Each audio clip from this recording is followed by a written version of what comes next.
કાઠી દરબાર કે જેના નામ ઉપરથી સૌરાષ્ટ્રના એક આખા પ્રદેશનું નામ કાઠિયાવાડ કહેવાયું છે અને એમના માટે ચંદ્રકાંત બક્ષીએ ખૂબ સરસ એક નોંધ કરેલી અને નોંધ કંઈક આવી છે. કાઠી જ્ઞાતિ સંખ્યામાં ઓછી હોય શૂરવીર કોમ છે. ઓછી સંખ્યા છતાં સમગ્ર સૌરાષ્ટ્રને કાઠિયાવાડ જાહેર કરી શકે એ એમની નેક ટેક અને લડાયક નીતિનું ઉચ્ચતમ પ્રમાણપત્ર છે અને આ સિદ્ધિ હાંસલ કરવામાં અનેક કાઠીવીર સંત શુરા અને સતીઓનું બલિદાન છે. લોક સાહિત્ય ખોલો અને એમાંય જો સૌરાષ્ટ્રની રસધાર ખોલો તો ઝવેરચંદ મેઘાણીએ કેટલી વાતો લખી છે કે જેમાંની મોટા ભાગની કાઠી દરબારોની છે. એમની નેક ટેક શૂરવીરતા ખાનદાની આવા તો કેટલાય કિસ્સાઓ તમે સાંભળ્યા હશે. અત્યાર સુધીમાં તમે કાઠીઓની કેટલી વાતો સાંભળી હશે. એમની ખાનદાની શૂરવીરતા, બલિદાન, ધીંગાણા અને એમની જે શૌર્યતા છે એ તો આપણે જોઈ જ છે. પણ આજે આપણે એવી વાત કરવાની છે કે જેનાથી આપણને ખબર પડશે કે આ એક જ્ઞાતિ એવી છે કે એમાં ફક્ત આ એટલા ગુણો નહીં, આની સિવાયના પણ ઘણા બધા ગુણો હતા. એટલે ચંદ્રકાંત બક્ષીએ જે નોંધ કરી છે ને અતિશયોક્તિ ન કહી શકાય, કારણ કે એ વસ્તુ છે આપણે આજે પણ જોઈએ છીએ. તમે કોઈ પણ જગ્યા લઈ લ્યો, બધા પ્રકારના જે ગુણો છે એ આ જ્ઞાતિમાં તમને જોવા મળશે. એમાં સંત પણ થયા છે, સતીઓ પણ થઈ છે અને શૂરવીરો પણ થયા છે. અને હા, મોડ નાખવાની વાત નથી, કારણ કે જે વસ્તુ છે એને વધાવવી અથવા તો સ્વીકારવી એ આપણી ફરજ છે. હેલો દોસ્તો, હું છું વૈશાલી અને આજે આપણે એવા જ એક કાઠીની વાત સાંભળવાના છીએ જેને કદાચ ક્યારેય તમે નહીં સાંભળી હોય, કે એણે જે અતિથિઓને ભોજન આપ્યું હતું એવું ભોજન પણ તમે ક્યારેય નહીં જોયું હોય કે નહીં સાંભળ્યું હોય. જયમલ પરમારે વાતને શબ્દરૂપ આપેલું છે. દી ઉગવા મેં વરસવા, કાઠી અન્ન દેવા, સર્જનહારે સરજ્યો, ત્રણે તેવ તેવા. અમરેલીથી 4 ગામને માથે કણકોટ કરીને એક ગામ છે. આ ગામમાં કહોર શાખના કાઠી આપો હેમાળ કરીને એક દરબાર. એના ઘરે 100 વીઘા જમીન, હાથી ઘરના રાખે, 5-6 ગાયું ભેંસું રાખે. ઘર ધણી, સુખી ને સગવડ ભેરો માણસ ગણાય.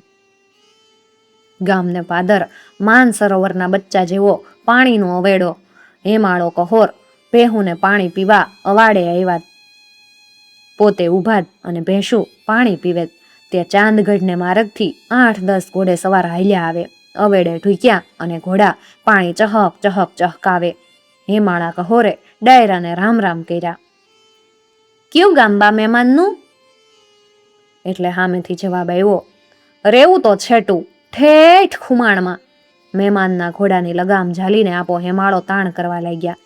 આજ તો મારા ધન ભાઈ, તમ મહેમાન ક્યાંથી? શિરામણ ટાણું છે, રોકાઈ જાવ ભાઈ. છેટાનો પલ્લોસ, સૂરજના હમ, છાશું પીધા વિના નહીં જવાય. સૂરજના હમ દે એટલે કાઠી દરબારોને ત્યાં અટકી જવાનું. ડાયરે વિચાર કર્યો કે આપો ભલો માણસ લાગે.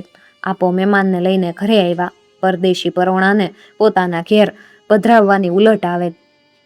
મહેમાનોના ઘોડા બાંધી અને પાણી છાણીનો સત્કાર કરી, પથારી, પાગરણ અને આસનોની બેઠક બનાવી. મણની તો રજાયું નાખી. સૌ મહેમાનને ડેલીમાં અપાર માનથી બેહાડી અને આપો ઘરે આવ્યા.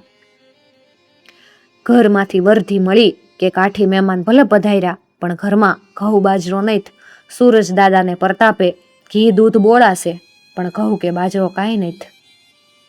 હવે આ વખત સંવંત 1915ની સાલનો. ઈ તો કાળું વરહ. દુકાળે દાળો વાટો કાઢી નાખ્યો. દાણો ગોચ્યોય મળતો નહીં.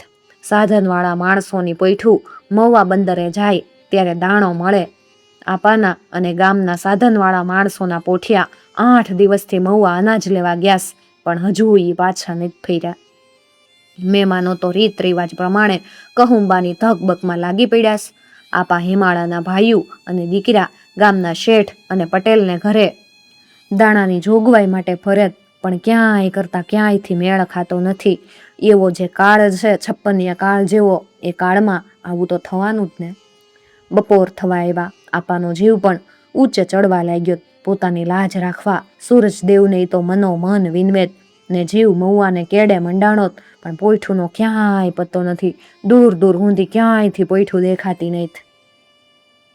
આમ થાતા તો 12 ને માથે 1 ને 2 વાગ્યા.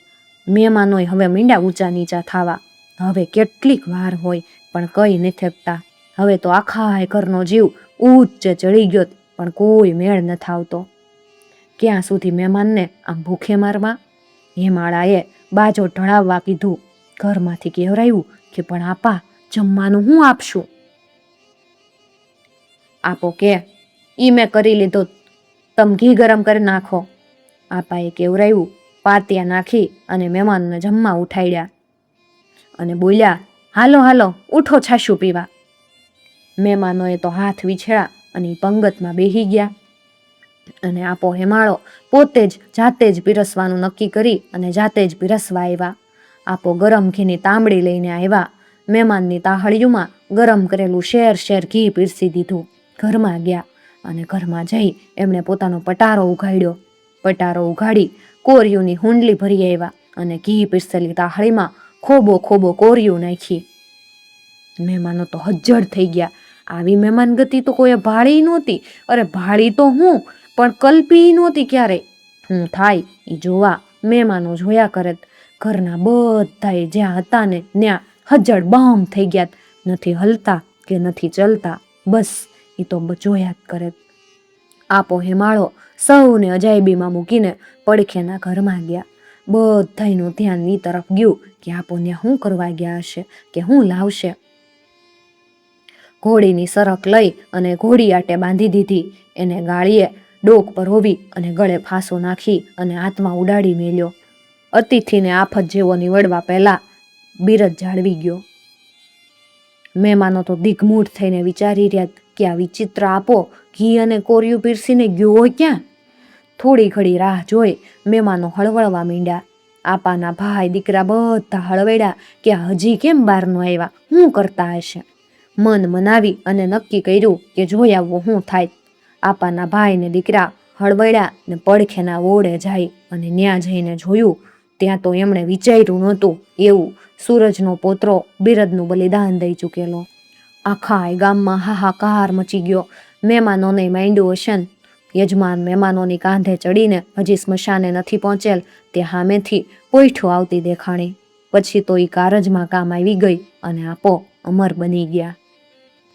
આજના સમયમાં કદાચ આ વાત બહુ નાની એવી લાગી કે આટલી વાતમાં કોઈ પોતાનું બલિદાન આપી દે કે આત્મહત્યા કરવા જેવી વાત સુધી પહોંચી જાય. આ વસ્તુ સારી તો ન જ કહેવાય, પણ આપણે એ કાઠીની નજરથી એ સમયને લઈને જોઈએ ને તો આપણને ખ્યાલ આવશે કે એ સમયે એમને પોતાના આતિથ્ય સત્કારની અને આબરૂની કેટલી પડી હશે. મિત્રો, આપણા લોક સાહિત્યમાં તો આવી કેટલી વાતો છુપાઈને પડેલી છે. બસ જરૂર છે એને ફંફોડી અને વધારેમાં વધારે જાણવાની. મિત્રો, તમને આવી વાતો સાંભળવી ગમતી હોય તો ચેનલને જરૂરથી સબસ્ક્રાઈબ કરી અને સાથે આપેલું બેલ આઇકોન પ્રેસ કરજો, જેથી આવનાર નવા વિડીયોઝની નોટિફિકેશન સૌથી પહેલાં તમને મળી શકે. અને ખાસ વાત મિત્રો, અમારો ઉદ્દેશ ફક્ત અને ફક્ત આપણા લોક સાહિત્યને વધુમાં વધુ લોકો સુધી પહોંચાડવાનું છે.